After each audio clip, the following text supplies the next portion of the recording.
Good morning student. पिछले lecture में हम लोग पढ़े थे क्वथनांक का उन्नयन या एलिवेशन ऑफ बॉइलिंग पॉइंट। आज हम लोग देखेंगे क्वथनांक का उन्नयन से संबंधित आंकिक प्रश्न। तो पिछले टर्म पर हम लोग क्वथनांक का उन्नयन delta T B is equal to पढ़े थे K B into small W into 1000 upon m dash into capital W in gram. ये फॉर्मूला हम लोग पिछले लेक्चर में देख लिए हैं और इसमें क्या है कौन इसको देख लेते हैं। डेल्टा टीबी यह है क्वथनांक में उन्नयन, केबी है मोलल उन्नयन स्थिरांक, स्मॉल डब्ल्यू विलेय पदार्थ का द्रव्यमान ग्राम इकाई में, यम डैश विलेय पदार्थ का अणुभार, कैपिटल डब्ल्यू विलायक का द्रव्यमान ग्राम इकाई में। तो अब हम लोग इससे संबंधित एक क्वेश्चन देखते हैं। इसमें है क्या, ग्लूकोज के जलीय विलयन जिसमें 12 ग्राम ग्लूकोज अणुभार दे रखा है 180। ग्लूकोज का एक जलीय विलयन है जिसमें 12 ग्राम ग्लूकोज को ग्लूकोज कहा जाए, कोई दिक्कत नहीं है। इसका अणुभार 180 दे रखा है, 100 ग्राम जल में घुला है का क्वथनांक 100.34 डिग्री सेल्सियस 100.34 डिग्री सेल्सियस है और शुद्ध जल का क्वथनांक 100 डिग्री सेल्सियस है। जल के मोलल उन्नयन स्थिरांक की गणना कीजिए।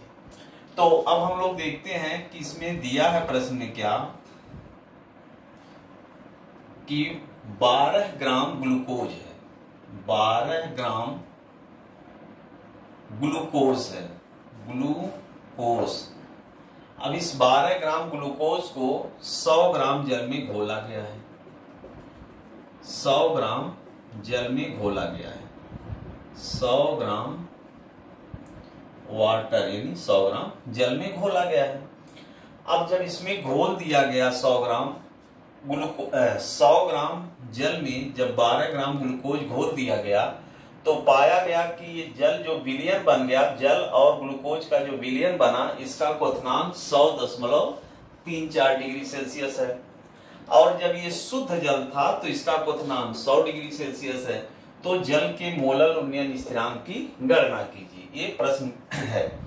तो इसमें देखते हैं पहले delta TB. Delta TB means क्या होता है कि जो विलयन बना है उसका क्वथनांक और शुद्ध जल के क्वथनांक को के अंतर को हम लोग डेल्टा टीबी कहते हैं। तो डेल्टा टीबी हो जाएगा 100.34 degree Celsius minus 100 degree Celsius. तो ये हो जाएगा 0.34 डिग्री सेल्सियस।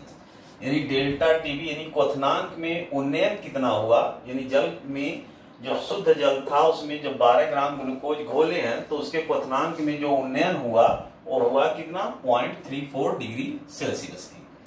उसके बाद हम लोग देखते हैं स्मॉल डब्ल्यू विलेय पदार्थ की मात्रा। तो यह है 12 ग्राम हो गया और जो घोला गया पदार्थ ग्लूकोज है उसका अणुभार दे रखा है 180। तो यम डैश हो गया 180। अब स्मॉल डब्ल्यू यम डैश हो गया, कैपिटल डब्ल्यू विलायक की मात्रा। तो कैपिटल डब्ल्यू हो गया 100 ग्राम, 100 ग्राम विलायक हो गया। अब इसमें डेल्टा टीबी मिल गया, small W M dash, capital W, KB. यही हम लोगों को फाइंड करना है, निकालना है। केबी ये है मोलल उन्नयन स्थिरांक। तो मोलल उन्नयन स्थिरांक केबी की हम लोगों को गणना करना है। तो अब इस फॉर्मूले में हम लोग इस वैल्यू को रखते हैं तो क्या होगा, डेल्टा टीबी की वैल्यू है 0.34 is equal to KB into small डब्ल्यू की वैल्यू है 12 ग्राम 1000 बटे m डैश 180 गुणे कैपिटल W है 100। अब इसमें से 0 से 0 कैंसिल हो जाएगा, 3 0 से 3 0 कैंसिल हो गया, और इसको हम लोग 6 से काट देते हैं। 6 दूनी 12 और 6 त्रिक 18। अब इसके बाद हम लोग देखते हैं कि 2 into KB 2 into KB is equal to होगा 0.34 इंटू 3। तो यहां से KB की वैल्यू हो जाएगी, KB मीन्स मोलल उन्नयन स्थिरांक, KB का मान हो जाएगा 0.34 0.34 इंटू 3/2। अब 2 से इसको भी कर दिया जाए, 2 से 0.17। अब इसको फिर KB इक्वल टू हो जाएगा 0.51 degree Celsius molal inverse. KB का मात्रक जो होता है डिग्री सेल्सियस मोलल इनवर्स या डिग्री सेल्सियस प्रति मोलल भी होता है, केल्विन प्रति मोलल भी होता है, और केल्विन किलोग्राम प्रति मोल भी होता है। तो हम लोग यहाँ पर KB का मात्रक लिखे हैं डिग्री सेल्सियस प्रति मोलल या मोलल इनवर्स। हाँ, तो अब हम लोग मोलल एलिवेशन कांस्टेंट से संबंधित जो है अगला जो है करते हैं, क्वथनांक का उन्नयन। जो टॉपिक हम लोग कर रहे हैं उससे रिलेटेड क्वेश्चन, तो आगे हम लोग देखते हैं। दूसरा प्रश्न है, एक कार्बनिक पदार्थ के जलीय विलयन जिसमें 6 ग्राम पदार्थ 100 ग्राम जल में घुला है का क्वथनांक 100.51 डिग्री सेल्सियस है, पदार्थ के अणुभार की गणना कीजिए। जल का KB यानी जल का मोलल उन्नयन स्थिरांक दिया है 0.51 डिग्री सेल्सियस मोलल इनवर्स। अब इसमें क्वेश्चन में कह रहा है कि 6 ग्राम पदार्थ है, कोई 6 ग्राम पदार्थ है, 6 ग्राम कोई पदार्थ है, और उस पदार्थ को 100 ग्राम जल में घोला गया है, 100 ग्राम जल में घोला गया है। 6 ग्राम पदार्थ है और उसको 100 ग्राम जल में घोल दिया गया है। अब जब घोल दिया गया तो ये विलयन बन गया, और विलयन का क्वथनांक दे रखा है 100.51 डिग्री सेल्सियस। यानी जब इस जल में जल में उस कार्बनिक पदार्थ को का नाम तो नहीं दिया है, जब 6 ग्राम कार्बनिक पदार्थ को 100 ग्राम जल में घोला तो क्वथनांक इतना मिला। तो अब हम लोग देखते हैं फॉर्मूला, तो पहले से ही हम लोग क्लियर कर रखे हैं। Delta TB is equal to KB into small w into 1000 upon m dash into capital W in gram. Formula ये होता है। अब इसमें जो कार्बनिक पदार्थ घोला गया है उसकी मात्रा small w is equal to हो जाएगी 6 ग्राम यानी 6 ग्राम। अब स्मॉल w की वैल्यू हो गई, कैपिटल W जिसमें घोला गया नहीं विलायक का द्रव्यमान, तो कैपिटल W हो गया 100 ग्राम। कैपिटल W की वैल्यू 100 ग्राम हो गई। KB प्रश्न में दे रखा है, KB की वैल्यू जल का KB हो गया 0.51 डिग्री सेल्सियस प्रति मोलल या molal inverse degree Celsius molal inverse. ये है KB की वैल्यू। KB हो गया, W भी मिल गया, कैपिटल W मिल गया, m डैश जो घोला गया कार्बनिक पदार्थ है उसके बारे में तो इंफॉर्मेशन नहीं दिया है, कौन सा कार्बनिक पदार्थ है, तो उसका अणुभार तो कैलकुलेट ही करना है। तो m डैश यानी कार्बनिक पदार्थ का अणुभार हो गया क्वेश्चन मार्क डेल्टा TB। अब डेल्टा TB क्या है कि क्वथनांक में उन्नयन है, एलिवेशन ऑफ बॉइलिंग पॉइंट है। तो यहाँ पर जब विलेय पदार्थ घोल दिया गया है जल में तो इसका क्वथनांक 100.51 डिग्री सेल्सियस पाया गया। अब जब शुद्ध जल होता है तो शुद्ध जल का क्वथनांक तो 100 डिग्री सेल्सियस होता ही है। तो क्वथनांक में वृद्धि कितनी हुई है ये निकालने के लिए डेल्टा टीबी इक्वल टू हो जाएगा 100.51 degree Celsius minus 100 degree Celsius. ये 100 डिग्री, क्योंकि जब शुद्ध जल होता है उसका क्वथनांक 100 डिग्री सेल्सियस होता है। तो शुद्ध जल को जब ये जल शुद्ध रहा होगा तो उसका क्वथनांक 100 डिग्री सेल्सियस रहा होगा। और जब इसमें 6 ग्राम कार्बनिक पदार्थ को घोल दिया गया तब इसका क्वथनांक जब ये विलयन बन गया तब इतना मिला है। तो क्वथनांक में जो वृद्धि हुई है तो उसको क्या करेंगे, इसमें से शुद्ध जल का क्वथनांक माइनस कर देंगे, आ जाएगा। तो डेल्टा टीबी की वैल्यू हो जाएगी 0.51 डिग्री सेल्सियस। ये वैल्यू हो गई। अब इस वैल्यू को हम फार्मूले में रखते हैं। तो डेल्टा टीबी की वैल्यू है 0.51 इज इक्वल टू केबी की वैल्यू है 0.51 इंटू स्मॉल डब्ल्यू की वैल्यू है 1000 अपॉन यम डैश। तो कैलकुलेट ही करना है तो यम डैश हम यहाँ लिख देते हैं, यानी कार्बनिक पदार्थ का अणुभार तो हम लोगों को कैलकुलेट करना है इंटू कैपिटल डब्ल्यू विलायक का द्रव्यमान ये है 100 ग्राम। अब ये ग्राम में होना चाहिए है भी, तो हम इसको देखते हैं 0 से 0 कैंसिल हो गया। अब इसके बाद हम लोग अब यहां से 0.51 into m dash is equal to 0.51 into 6 को अब यहाँ 10 है तो मल्टीप्लाई करेंगे 16 हो जाएगा। अब यहाँ से यम डैश इज इक्वल टू हो जाएगा 0.51 इंटू 60 अपॉन 0.51। अब 0.51 से 0.51 कैंसिल हो जाएगा तो यम डैश की वैल्यू आ जाएगी 60 मतलब 60। यानी जो कार्बनिक पदार्थ घोला गया है उसका अणुभार कैलकुलेट करना था तो उसका अणुभार निकल गया 60, यानी यम डैश की वैल्यू 60 आ गई। यानी जो घोला गया पदार्थ है उसका अणुभार 60 हो गया।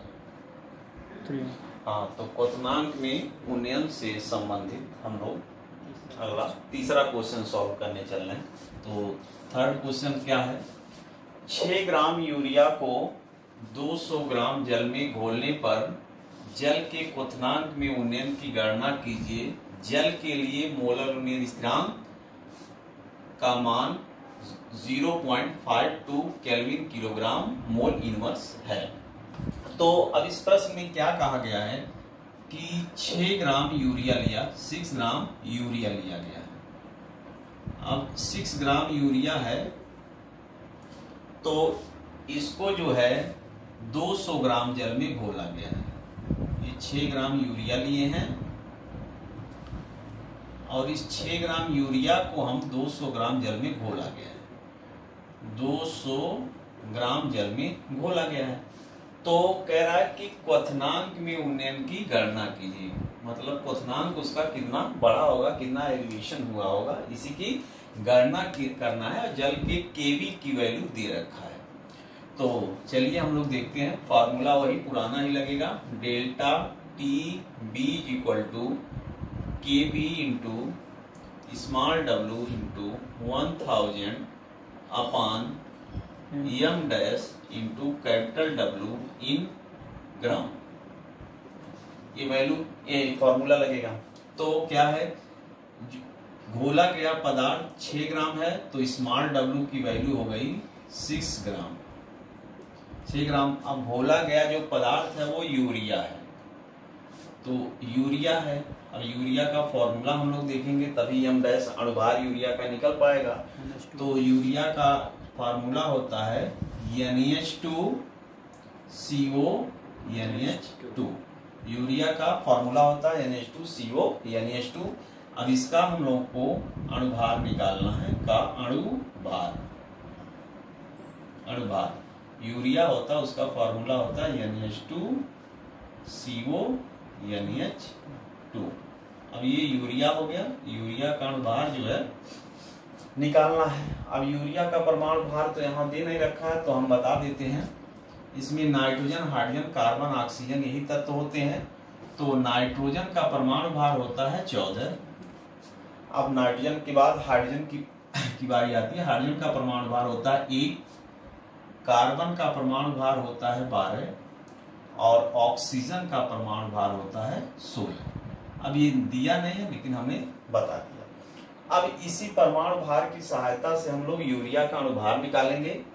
तो यहाँ नाइट्रोजन है अणुभार यम डैश, यहाँ यम डैश लिख देते हैं इक्वल टू नाइट्रोजन का परमाणु भार 14 प्लस एक हाइड्रोजन का परमाणु भार 1 है तो 2 हाइड्रोजन का हो जाएगा 2 प्लस कार्बन का परमाणु भार 12 प्लस ऑक्सीजन का 16, आगे नाइट्रोजन का फिर 14 और फिर 2। अब इस टोटल परमाणु भारों को अगर हम लोग जोड़ते हैं तो ये 60 आएगा। अब ये निकल गया यूरिया का अणु भार। यहाँ 14, 2, 12, 16, 14 फिर 2, ये टोटल यूरिया का अणु भार 60 आ गया। अब यहाँ W निकल गया, यम डैश हो गया। कैपिटल W विलायक की मात्रा होती है तो कैपिटल W 200 ग्राम है और ग्राम में होना चाहिए, ग्राम में ये है। अब हम लोग जल का केवी दे रखा है, जल का मोलर उन्नयन स्थिरांक केवी की वैल्यू दे रखा है 0.52 केल्विन किलोग्राम मोल इनवर्स, ये वैल्यू दे रखा है जल का केवी भी। अब हम लोग देखते हैं केवी हो गया small w m dash capital W और डेल्टा टीबी है क्वथनांक में उन्नयन यानी एलिवेशन ऑफ बॉइलिंग पॉइंट। अब ये क्वथनांक में उन्नयन डेल्टा टीबी इक्वल टू हो जाएगा क्वेश्चन, यही हम लोगों को कैलकुलेट करना। तो इस वैल्यू को रखते हैं फॉर्मूले में, तो चलिए रखते हैं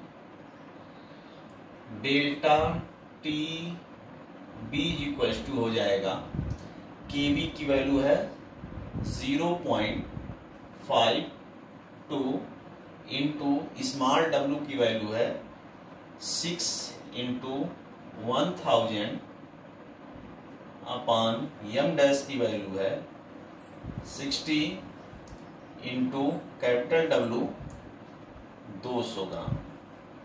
अब यहां से देखते हैं इस 6 से 10 बार में ये कट गया। अब 200 से 5 बार में ये कैंसिल हो गया। अब इसके बाद हम लोग यहां से 5 से 1 बार 2 बार में ये भी कैंसिल हो गया। तो delta T B equal to हो जाएगा 0.52 अपॉन 2। अब इसको डिवाइड करेंगे 2 से तो डेल्टा टी बी की वैल्यू हो जाएगी 0.26 यानी डेल्टा टीबी की वैल्यू हो गई 0.26। कहने का मतलब है कि अगर हम लोग 6 ग्राम यूरिया को 200 ग्राम जल में घोलेंगे तो इसके क्वथनांक में उन्नयन यानी बॉइलिंग पॉइंट में एलिवेशन जो होगा वो 0.26 का होगा। हाँ, तो क्वथनांक में उन्नयन से संबंधित हम लोग चौथा क्वेश्चन सॉल्व करने चल रहे हैं। तो ये चौथा क्वेश्चन क्या है, 6 ग्राम ग्लूकोज को 50 ग्राम शुद्ध जल में घोलने पर इसके क्वथनांक में 0.34 डिग्री सेल्सियस की वृद्धि हुई, जल के मोलल उन्नयन स्थिरांक की गणना कीजिए। अब इसमें कह रहा क्वेश्चन में 6 ग्राम ग्लूकोज है, 6 ग्राम ग्लूकोज है।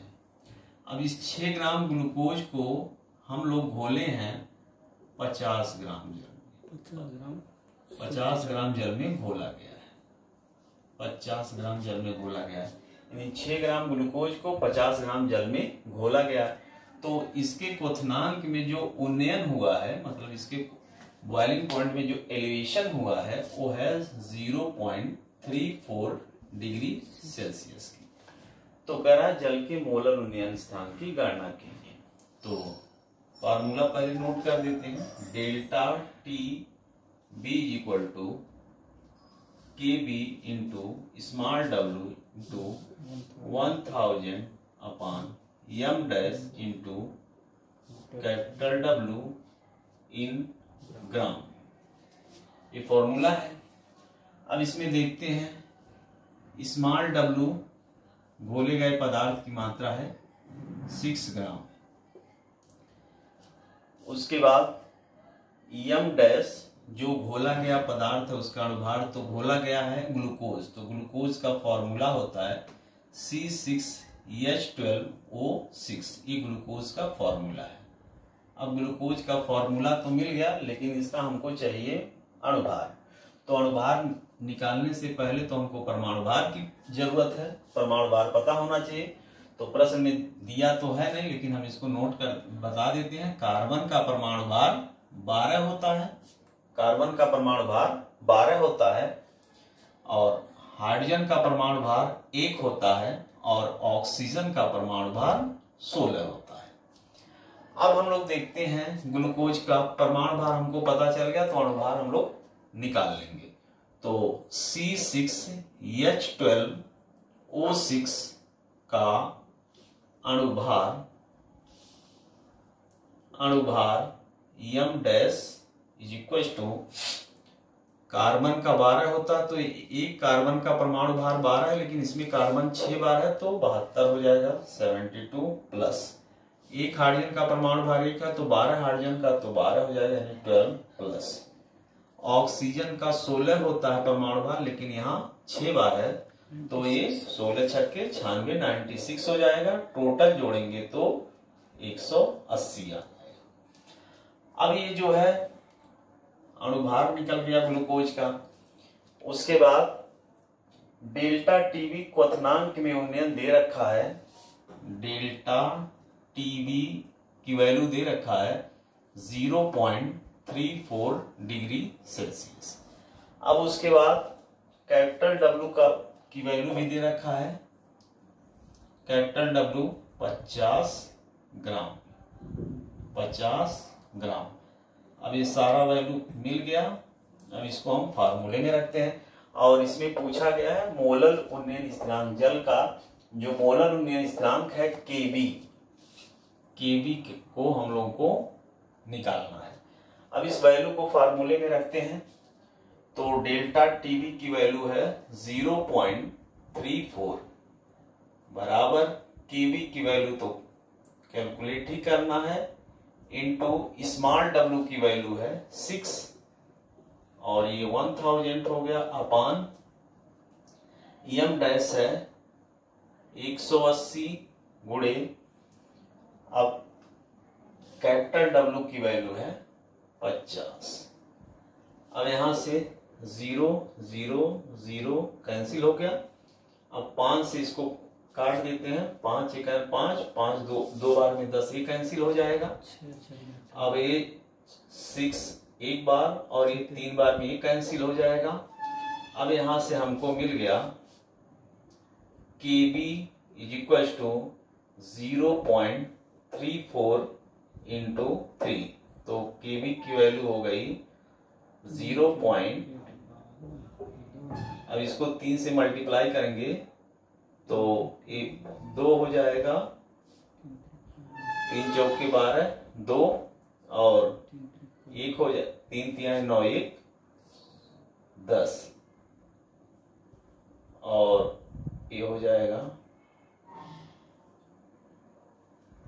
3 चौके 12 2 हो गया, 1 हो गया कैरी, 3 3 9 1 10, यानी ये हो गया केवी की वैल्यू 1.02 ये हो जाएगा डिग्री सेल्सियस मोलल